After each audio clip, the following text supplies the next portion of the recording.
Salut tout le monde, je vais vous montrer comment vous pouvez installer Catalina sur votre Mac non supporté. Donc je suis sur un MacBook Pro mid-2009, pas supporté ni pour AXR, ni pour Mojave, ni pour Sierra, ni pour Catalina.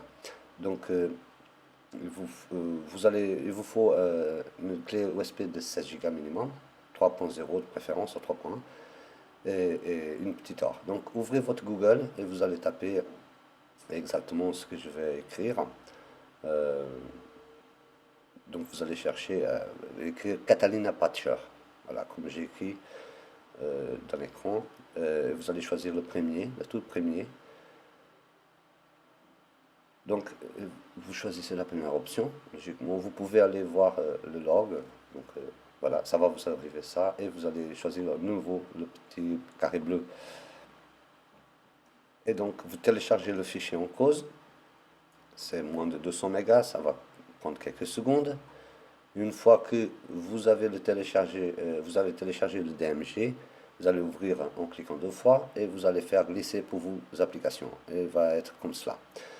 Une fois qu'il est ici dans vos applications, vous pouvez fermer votre DMG et même effacer si vous voulez, et vous allez ouvrir votre patcher. Donc vous continuez. Comme vous n'avez pas l'application, il va falloir le télécharger. D'accord? Moi j'ai déjà, donc je vais chercher, je vais sélectionner mon application, hein, le fichier install, qui est ici dans mes applications, vous voyez. Mais il vous faut à vous télécharger tout d'abord. Donc préparez la clé USB, formatez en APFS de préférence, hein, pour éviter des soucis. Et ça va vous allez arriver, on va passer là, hein, on va fermer ça. Ce que je voulais vous montrer en fait, je pense qu'il y a une deuxième page dans laquelle vous pouvez, là je peux voir seulement les updates qu'ils ont fait, mais je ne peux pas voir effectivement les Macs sont non compatibles, hein, mais cherchez un petit peu parce qu'ils ne sont pas tous compatibles. Donc vous allez faire la clé USB d'installation, ça va prendre une vingtaine de minutes, hein, c'est pour ça que je vous demande d'utiliser une clé USB 3.0 ou 3.1 de préférence, d'accord? Donc je vais finir cette partie du vidéo et je passe à filmer avec ma GoPro, hein, donc à tout de suite. Bon, je vais démarrer donc à partir de ma clé USB, qu'elle est là. Je vais démarrer mon MacBook de milieu 2009, et on va installer donc Catalina, d'accord? Donc on va ici vers nos systèmes de préférence, on va cliquer ici, mais je vais faire comme ça. Si vous ne voulez pas faire comme ça, suffisant de faire le reboot et toucher votre toucher votre touche Alt Option, hein, et vous allez voir que ça va vous donner dans votre menu de boot l'option de faire le boot à partir de votre clé USB qui est déjà faite. Donc on va redémarrer, il va nous redemander ça et je vais arrêter de filmer pour pointer pour la caméra. Voilà, il va télécharger le boot.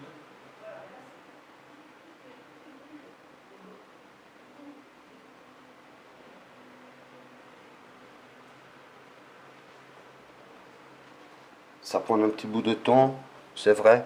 À part de ça, ça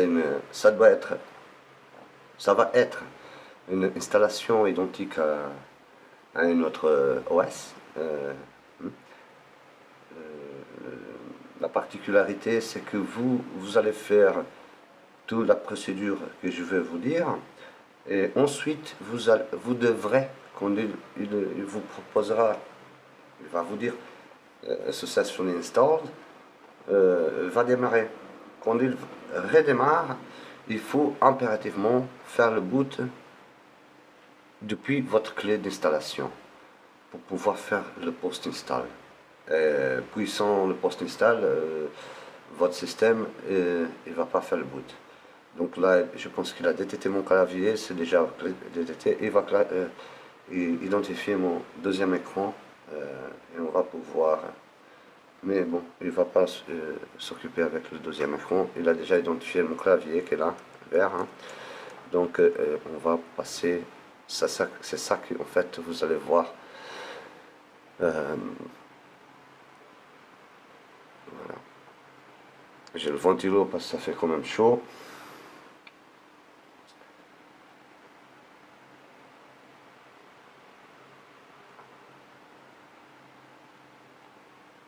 Et voilà. On a notre menu installation. Ça va vous donner une chose comme ça.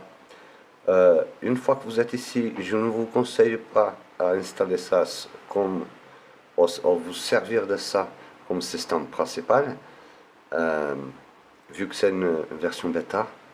J'ai rien contre les bêtas, mais cela, franchement, elle déconne un peu. Donc c'est pour ça que je vous conseille vivement d'utiliser un disque dur à part ou un SSD, que ça marche très bien dans un SSD, même avec ces petits bugs. Donc moi j'ai mis deux SSD dans mon Mac, deux de 250 Go chacun. Laissez charger parce que évidemment ça va prendre un petit bout de temps. Utiliser, oui, une clé USB 3.0 ou 3.1 de préférence, ça sera beaucoup plus rapide. Vous voyez, j'ai deux SSD. J'ai un comme cela, le 250 et un SSD Evolution Samsung. Donc pour vous, vous allez cliquer dans le premier qui est vide, hein, et vous allez faire effacer. Et là, c'est impératif que vous faites APFS. Donc vous le formatez, ou vous l'effacez en fait. APFS, il va vous créer un conteneur, il va vous donner un nom, on s'en fout. Laissez-le faire, vous mémorisez le nom qu'il a, s'il faut vous donner un nom, mais il faut impérativement qu'il soit en APFS. APFS. Une fois que c'est fait, vous fermez le disque utilitaire de disque, pardon, et vous venez là.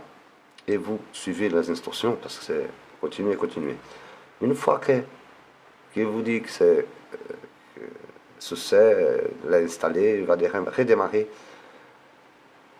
Vous le laissez redémarrer, mais vous allez, avec votre doigt, vous touchez la touche Alt Option pour booter de nouveau dans la clé USB installation pour pouvoir faire donc le post-install. C'est immédiatement après. Une fois que vous faites, voilà, vous bootez, vous choisissez post-install, vous touchez à plus rien, post-install, et il va vous identifier automatiquement votre machine. Et pour cette raison, il faudra que votre machine soit compatible avec ce patch, hein. Ni tous les Macs sont compatibles, attention. Vous voyez que j'ai ici, il m'identifie mon MacBook Pro 5.5. Voilà, et il me dit, ne changez pas sur tout ça, parce que sinon, ça ne va pas le faire. Et vous faites appliquer. Appliquer, bon, ça va faire courir le script, et ça va vous installer tout le nécessaire pour que votre Mac soit, votre système soit bootable. Attention, bootable. Donc, ce que je vais faire maintenant, c'est comme si j'avais fait le post-install. Donc, je vais fermer ça. Il va me proposer le disque démarrage. Et donc, on va choisir, donc, finalement, hein, pour finir, le Catalina qu'elle a déjà là. Donc, je vais vous montrer effectivement que j'ai Catalina sur mon MacBook Pro mid-2009. Milieu 2009. Ça prend un petit moment, c'est vrai. Vous allez voir un script qui passe dans l'écran de démarrage. J'ai fait déjà en 5 minutes, plus le temps de... D'accord. Pardon. J'espère que ça se passe rapidement, pour que ça soit inférieur à 8 minutes. Ça sera bien. Mais visiblement, il va prendre son petit bout de temps.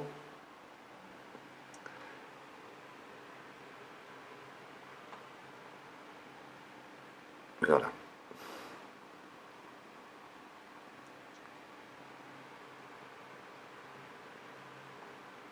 Quelque chose là, non? Il va prendre son petit moment à charger. N'oubliez pas que Ils sont patchés pour des cartes non métal, comme ils disent. C'est ça le problème pour les Mac non supportés. C'est plutôt cette option dans les cartes graphiques. Voilà, vous voyez le script qui passe pour que ça soit possible de faire le boot avec les APFS. Et maintenant je vais faire une petite pause parce que mon écran principal, ça va être l'écran externe. C'est pas grave, on va laisser booter, il va prendre un petit moment.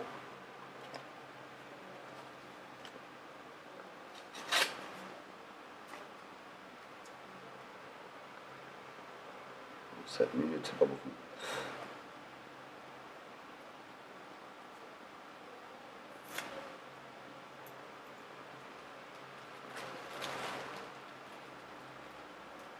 Je vous ai dit, prenez son petit moment. C'est pas encore mis au point, si vous voulez. Hein. Je pense que c'est pas encore mis au point, mais ça va être mis au point bientôt. Donc je vais laisser comme ça. Il a déjà parti pour l'autre écran. J'espère que je vais pointer ça bien correctement pour que vous puissiez voir. Voilà. J'ai tourné un peu ma caméra.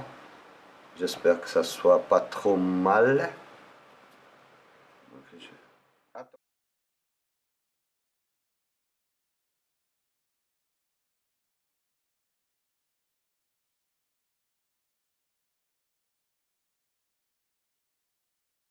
Mac OS Catalina sur mon MacBook Pro 2009.